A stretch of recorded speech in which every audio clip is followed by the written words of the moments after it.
And the proof to that is what you have seen yesterday when the Israeli fascists attacked even Israeli soldiers, because they wanted to investigate the cases of in Sdetiman prison, or concentration camp, I should say, where Palestinian prisoners were tortured to death.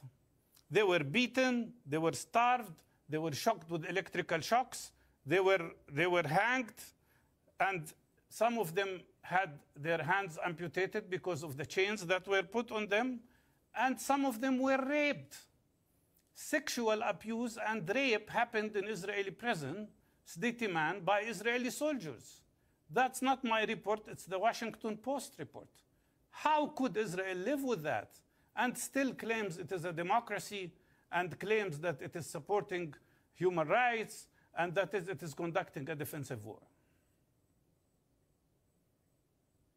Okay, let me go to Emily Schrader. I mean, Emily Schrader, the charge there is that Israel's become a fascist state and that it's committing torture and rape and other heinous crimes against Palestinians in prison. What is your response to that? I mean, I think that the reports are horrifying, of course. I know that this is under investigation and that several of the soldiers in question have been arrested and are currently undergoing interrogation. And yes, there have been several incidents of riots outside of army bases. One of them, I think, was actually they breached into that, and it's disgraceful behavior, and it runs contrary to our laws, which is why there were arrests related to this. And I think you know, he asked, how can Israel claim that they're a democracy when there are incidents such as what was reported? It remains to be seen if that's verified or not, but for now we'll assume that it is the case.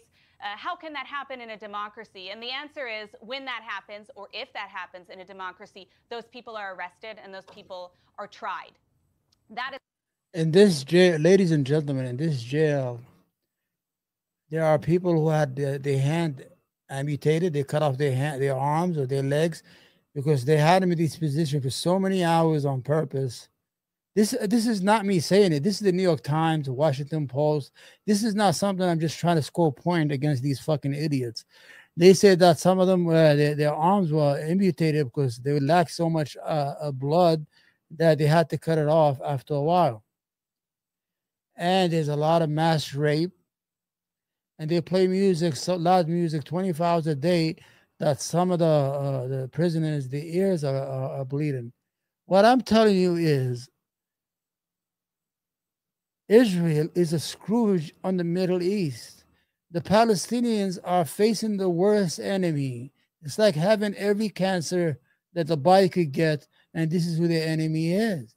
Their enemy is sophisticated, well-funded, and well-entrenched in international finance, in the international media, in international politics. The Palestinians have nobody. Just now, social media has brought their problem to light. But before this, they had nobody. You know, they are just brought pressure as terrorists, and they like to kill children. They like to kill people. Not saying what the source of the problem is, that they are under occupation. When you look at the whole war, what is the objective of Israel's war in Gaza? The way is to maintain an occupation, colonial-like colonies, without giving them full rights or their freedom to self-determination or be part of the Israeli states. You understand? So they have no reason. I mean, they have no future. Is what should happen in a democracy, and I do think that those incidents do need to be investigated. And if you really want to know how democratic Israel is, all you have to know is that today the state of Israel was actually speaking to some of the terrorists who were involved in the October 7th massacre in order to investigate the treatment of Palestinian prisoners. Now, I don't condone everything, certainly everything that's been reported. Sorry about that, everything that I've heard. I think it's absolutely horrendous if it does turn out that is true as reported.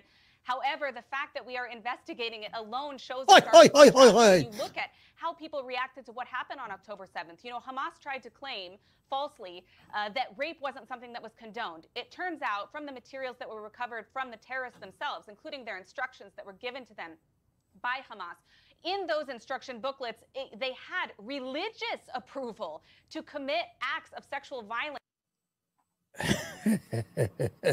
These people lie without, you know, the Jews are bad liars, believe it or not. This is what we found out. She's saying that the Hamas, who attacked on October 7, actually had instructions to rape women religiously. Now, why? You know why she's saying that is because 3 days ago in the Knesset, the Israeli lawmakers were debating whether it's legally okay to rape Palestinian men. Now, you have to imagine that at first they said they had booklets of where the schools are. Then it was such a big lie because it was Yom Kippur, there's no schools open. So why would you go to schools that are closed? Then they said they had nuclear. I mean, they're just bad lies, man. You know, I think this is God just said the Jewish have been bad lies in this crisis. They just make it up shit as they go. Unbelievable.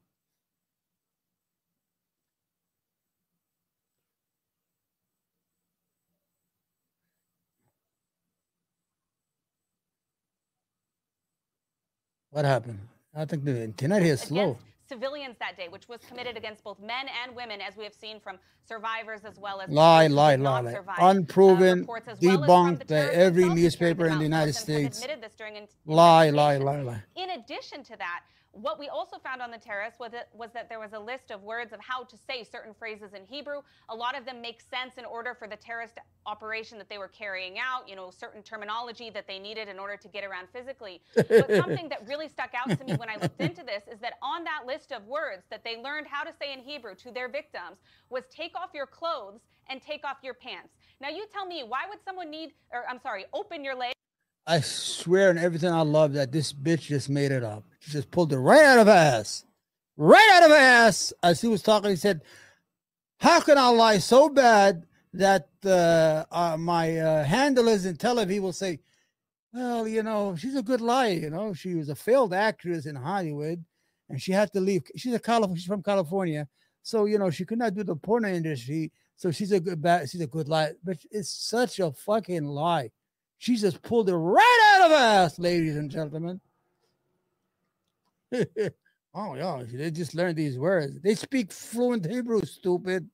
You've been occupying them for 57 years. You don't think they speak Arabic? They need to fucking learn this word? Come on. And take off your clothes. Why would someone need to open their legs in order for any security purpose whatsoever? Well, I don't think so we know that rape was a strategy. Well, I have no doubt that there was sexual abuse, including rape, perpetrated on that day. Yes, but the response of Hamas is the difference. Well, okay, because what we see in response to that isn't that Hamas investigated it. Israel is investigating. Israel's investigating, and those people, if they committed that, should be prosecuted. They should be imprisoned. Hamas doesn't do that. Hamas praises it. I understand that. But if it turns out that these Israeli soldiers have been perpetrating these crimes, it is just as despicable as the sexual abuse and rapes that were committed by the other side. So we should all be able to agree on that. But let me ask you on the wider point. Yes. I don't understand how this war ends. Gaza is being completely flattened. The people are being displaced now to places where they're getting continually bombed. We had 30+ people killed at the weekend in an airstrike on an area they've been told to go to. On a school. You know, where does this end? What does victory look like for Israel? Because right now, it's very, very hard to see what victory is.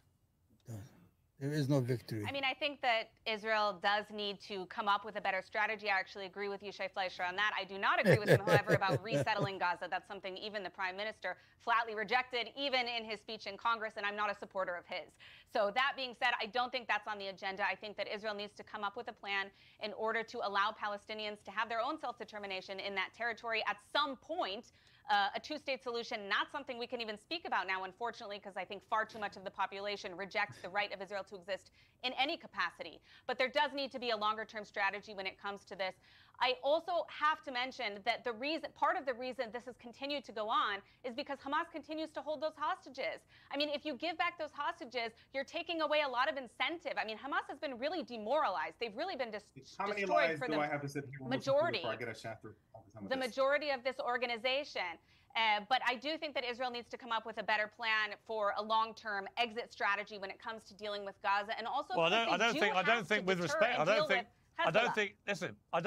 don't think Israel has a plan at all. That's the problem. Let me go to Omar Badar again. You were shaking your head there as you heard what Emily said. Why? practically for 20 minutes straight. I mean, look, Rabbi Fleischer's views, I think, are quite honest and transparent. He thinks Israel is not genociding Gaza hard enough and wants them to genocide them harder, wants a war of conquest where Israel takes over whatever lands it wants that actually don't belong to Israel under international law. So none of it merits a response. I think the fascism in what he has to say is quite blatant for the audience. But when Emily engages in this kind of systematic dishonesty, I do think that it is really worth responding to. One, on the question of the torture of Palestinian prisoners.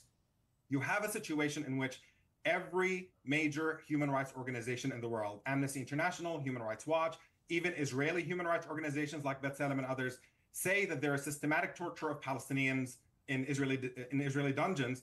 And the fact that there is no accountability, and this, for the most part, happens with complete and total impunity. In this case, there happens to be a particularly egregious case. Why are you shaking your head like that? Of a Palestinian prisoner who was gang raped by the 9 soldiers. And when there is overwhelming evidence and there are horrific injuries that have emerged from that, there is an effort to arrest these soldiers who are involved in this.